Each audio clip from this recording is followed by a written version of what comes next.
Longchamp est une maison de luxe globale et internationale. Son savoir-faire, son patrimoine et sa créativité lui confèrent un caractère unique. Longchamp est une marque qui vit en couleur et en mouvement. Alors la marque a été créée en 1948 par Monsieur Jean Casgrain, le grand-père de notre CEO actuel. Et à ce moment-là, c'est vrai qu'après la guerre, il avait trop d'articles de cuir ou de fumeurs. Et il devait se trouver une solution pour travailler son cuir. Et il a commencé à travailler sur les articles de fumeurs, les gainés. Tout ce gainage de cuir lui a amené à développer sa marque, mais tout de suite avec un aspect international. Donc c'est vrai que déjà en choisissant le nom Longchamp et non pas Casgrain, lui a permis d'avoir cette pensée plutôt internationale. En allant là-dessus, c'est vrai que ça s'est développé et dans les années 70, on a créé nos premiers sacs d'âme. Jean Casgrain a toujours eu une grande façon d'innover. Il a toujours eu de très belles idées, la même chose que Monsieur Philippe. Et c'est vrai que plus tard, ils ont créé les premiers bagages en nylon, qui a donné après la création à notre fameux sac pliage en nylon, qui est aujourd'hui un des grands best-sellers. Et depuis les années 70, on a créé les sacs pour femmes. Et c'est vrai que depuis ce temps-là, on est devenu une marque de maroquinerie, de sacs pour femmes, d'accessoires, de bagages. Et maintenant, on offre aussi du prêt-à-porter et des souliers. Je crois qu'avant qu'il devienne iconique, c'est qu'on avait déjà réussi à le transmettre sur le marché du nylon. La maison Longchamp, Monsieur Philippe Casgrain, était le premier à utiliser un nylon pour les bagages. Suite à ça, c'est vrai en faisant plusieurs voyages, en essayant de découvrir quelque chose qui était facile à voyager, de retour de Japon, il a essayé de trouver une idée comment est-ce qu'on pouvait faire des sacs facilement pour voyager, et il s'est inspiré de l'origami pour faire le pliage.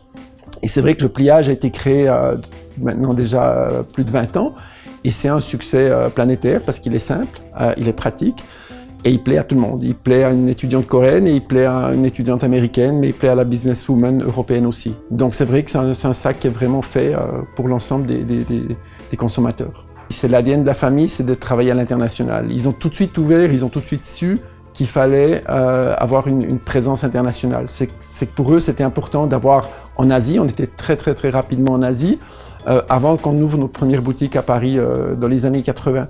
Donc c'est vrai que pour eux, c'est toujours été dans l'ADN d'aller à l'international. Et ça nous a aidé, bien sûr, après à développer la marque en Asie, en Europe, aux États-Unis. Mais c'est une marque qui a toujours eu cet ADN international. Déjà avec le nom Longchamp, qu'on connaît, qui vient de l'hippodrome de Longchamp à Paris. D'avoir les influenceurs, c'est sûr que c'est une part très importante. Aujourd'hui, vous avez des influenceurs à tous les niveaux. C'est vrai que tout ce qui est d'un marché plus local, on essaie de trouver des influenceurs qui sont nos consommateurs, des VIP, je dirais plutôt locaux. Et après, on a tout le côté international, on a des Kate Moss, des Alexa Chung, qui nous ont aidés à positionner une marque et à faire connaître la marque. Et c'est vrai que c'est quelque chose qui nous aide aussi, c'est un des points dans notre stratégie pour faire connaître la marque. C'est sûr que les gens aujourd'hui, nous aussi Longchamp, on a dû se repositionner, on a dû retrouver un positionnement qui nous permet aujourd'hui d'amener du luxe, parce qu'aujourd'hui on est une maison de luxe.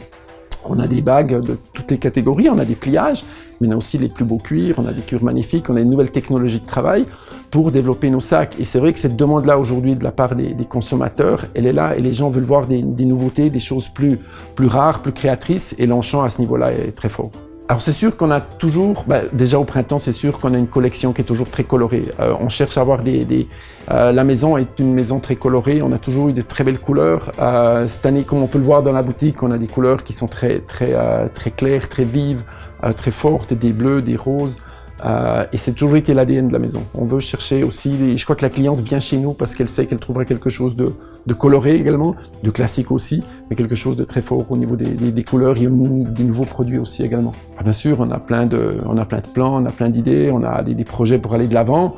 Je dirais le dernier grand projet qui s'est réalisé, c'est notre plus grande boutique au monde à Paris, sur Saint-Honoré. Là, on va ouvrir des boutiques à Shanghai, des boutiques à Mexico, en Israël, en Inde. On vient d'ouvrir le marché indien il y a quelques temps et on va ouvrir une très grande boutique à New York, 5e avenue. La prochaine grande étape également pour Longchamp pour cet automne, ce sera d'ouvrir de lancer des collections de lunettes. Bien sûr, parce que pour moi, c'est d'avoir voilà, j'adore le cuir et c'est vrai que d'avoir un cuir toujours avec soi, c'est quelque chose, ça vous donne un certain style, une certaine image que vous voulez bien transmettre aux personnes.